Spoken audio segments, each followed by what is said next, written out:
Hey guys, so today I'm going to be talking about an idea that was introduced to me by David Goggins, and it's the idea of clearing out your mind, decluttering your mind, so that way you can fit in more projects and also commit to new habits, because I think this is a really common problem for a lot of people. They try to start a new project or they try to build a new habit, and what tends to happen is you tend to fall off.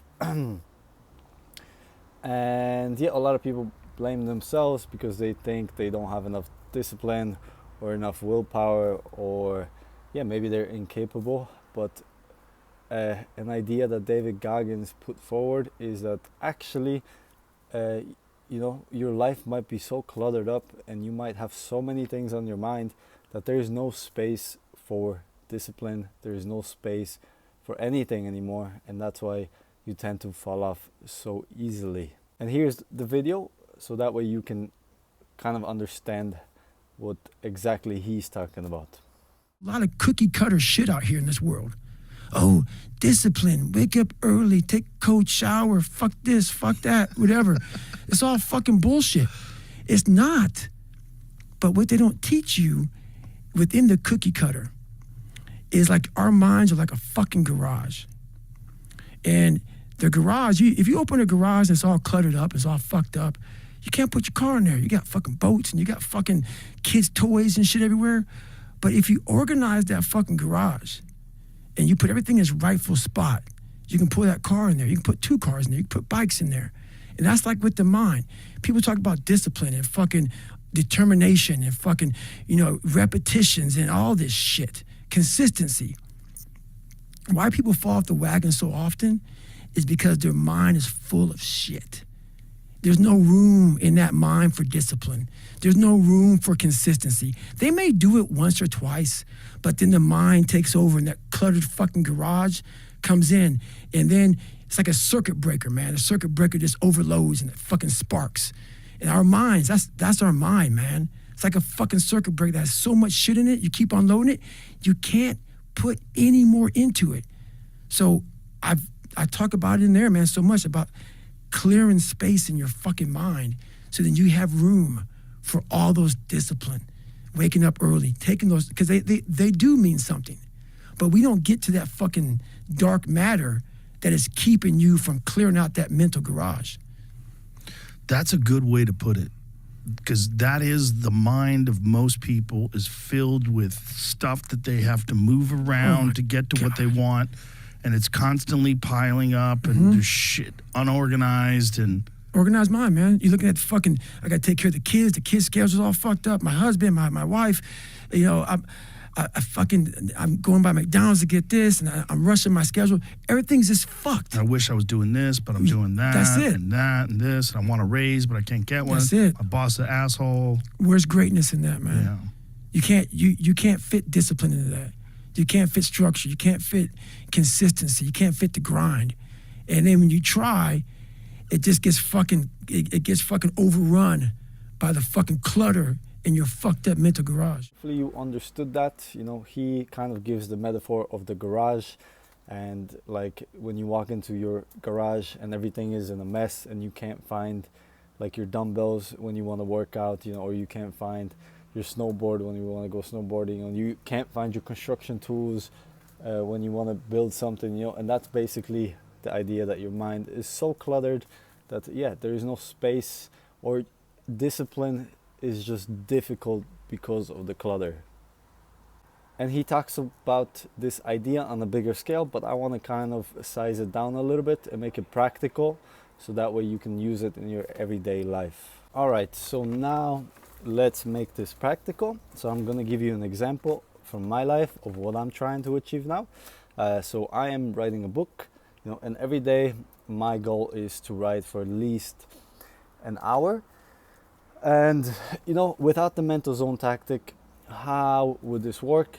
I would just have the goal in mind of like, I want to write a book, and then let's say I also have the habit that I do need to write at least a little bit every day, but I don't have a set place, I don't have a set time, I don't really have the tools, and it's very random. Sometimes maybe I write a page, sometimes maybe I write a couple sentences, And yeah, writing the book takes years and years and years, and I know because I've done it before this way and it doesn't work.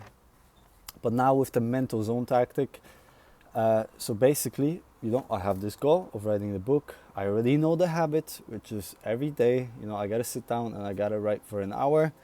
And then I gotta prepare my environment. So how do I do that? I find a consistent place where I can write in. So it's either my room or it's the library. And then I have to have my tools, so it's my notebook, it's my pen, and then what else? A consistent time, so it's typically from like 5 until 6, and then I also make myself a tea just to make myself feel a little bit better. And yeah, use it as a distraction while I'm writing. Maybe I also set some music.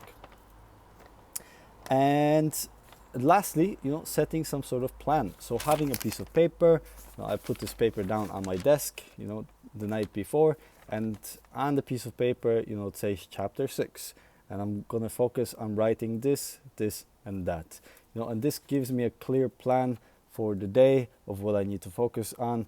And yeah, once I complete it, I'm very satisfied because I see this piece of paper, I'm like, yeah, I wrote all of that today, good. And then I write another piece of paper for tomorrow and I leave it there, and everything is prepared, everything is consistent, and literally there is no friction. And that's the idea of creating these mental zones, is to basically put yourself in the environment, in the space where there is no friction for your mind. There is no distractions, there is no like thinking of, oh, do I have everything? Because you prepare that ahead of time, your mind is free from all this stress, all this thinking, and the only thing that your mind has to focus on is the work itself. And that's a beautiful thing. If you really get this down, then it increases your productivity by so much, because your mind is not constantly distracted by these little nagging thoughts, because you know that you have everything, and the only thing you need to do is you need to sit and fucking work. And this mental zone technique, it can be done with anything. For example, if you want to exercise, again, think about what you need, where you're going to exercise, what time you're going to exercise, and just prepare everything again or ahead, so that way there is no friction. What other examples can I give you? I mean, just in general, also your life, like your family time. What time am I going to have family time? I'm going to have it in the evening. What time am I going to get my work done? I'm going to do that in the morning. So you can use this kind of in all ways. And yeah, it's very, very simple.